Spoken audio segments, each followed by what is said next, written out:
Here's a question I get all the time, guys. Walter, what's in your camera bag? I want to know what you're shooting with. I don't have a problem telling you that, no problem. So with me, it always depends on kind of what I'm shooting or kind of what I'm trying to shoot. And that's going to be dependent on what type of equipment that I'm using. Now, over the course of the last 10 years or so, I've kind of gotten a bunch of different things that I kind of use for very specific tasks and very specific things. But I started off just like everybody else with one camera and one lens, and I kind of built my way and worked my way up from there. So to shoot with more like photography and like easier kind of ease of use issues, I kind of go to my newer camera, which is the Canon EOS R5. This is a mirrorless camera. It's my first mirrorless camera that I've ever owned. And it's been a great experience. It's been a great upgrade for me. It does everything that I need. And I use it with the 28-70 f2. It's a really, really great versatile lens. I get to zoom in, I get to zoom out. It offers everything, and I don't have to change the lens out constantly. Now that lens is a little bit heavier for me, so I also have a very small lens. I actually use the Nifty 50 all the time when I'm shooting photography on the R5. And that lens is a couple of $100 like we talked about. And the beauty of that lens is that it's extremely small and it's extremely light. It lowers the weight of the camera by actually a couple of pounds, just that one lens. So that's kind of what I shoot for my day-to-day.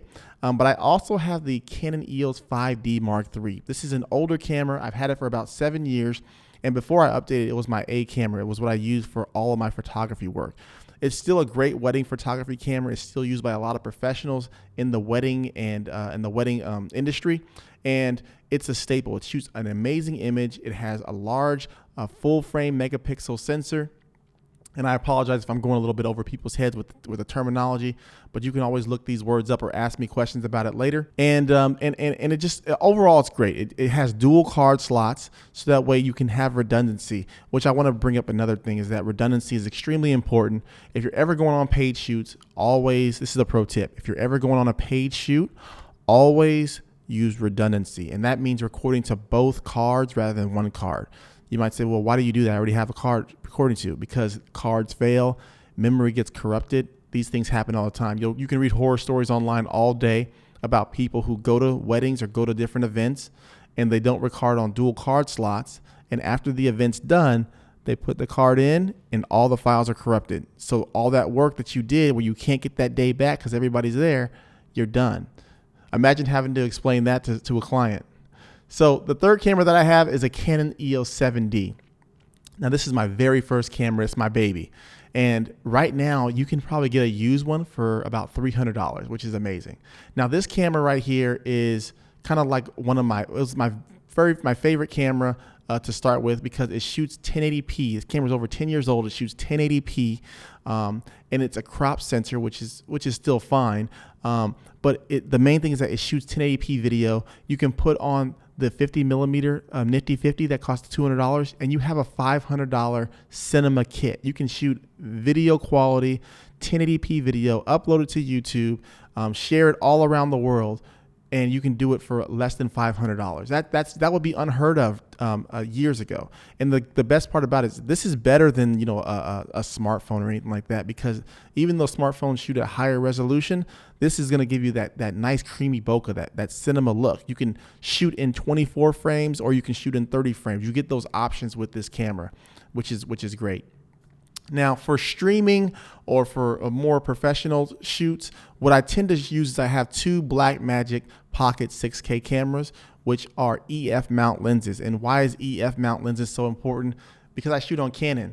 So that means that all of my Canon lenses that I shoot with my other cameras, they also fit on this Blackmagic camera. So I don't have to buy new lenses, which is really important. If you're going to be going into an infrastructure or going into a camera system, it's extremely important that you take into account that the lenses are going to be interchangeable and you don't want to have to buy different lenses that don't work on different cameras. So if I would have bought the 4K camera, for example, the Blackmagic 4K, they don't use EF mounts. So none of my lenses that I own would actually work on that camera, which would just make it not as usable. But that's the camera that I use. I have two of those, and I usually use those for live streaming. So I'm actually shooting on that right now, so you kind of get an idea of what the quality is like for this camera. But if I'm ever doing any type of live streaming events or switcher events, I actually use these cameras. They work really great. They're extremely reliable as well. And they have dual card slots, another big bonus. So you can always have your dual redundancy. Now for interviews And for more professional shoots where I need reliability as number one, I use the Canon 5, or sorry, not Canon 5D.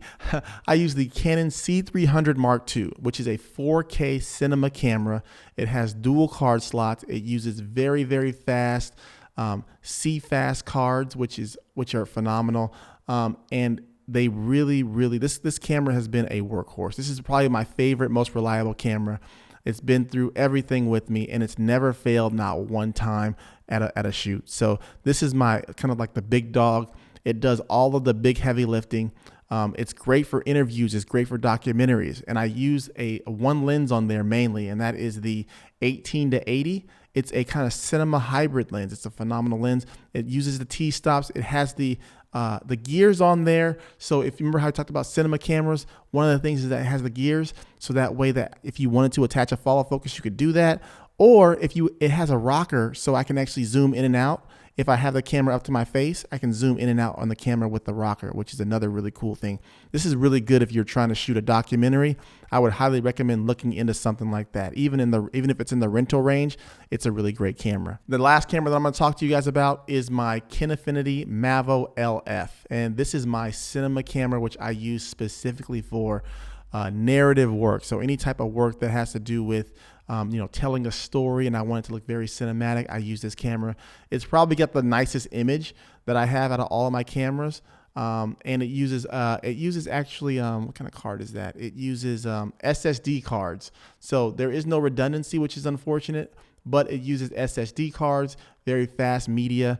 And like I said before, it shoots some really, really nice images. When you see some of the images that come out of that camera, you're going to be blown away.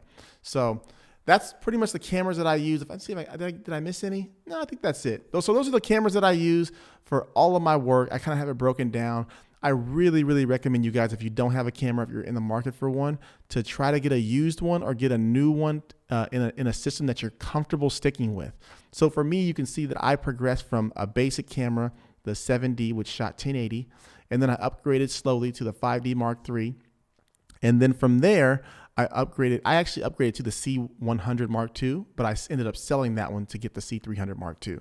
But you guys can see my steady progression from the 7D, 5D Mark III to the R5 for photography. And then when I moved into the cinema range, I went from the C100 Mark II to the C300 Mark II. And I know these might kind of sound like words, but you can always stop the video, do some research into those things. And like you guys always know, I'm a resource here and I can talk to you guys about that even more. But that's what's in my camera bag. Hope that helped.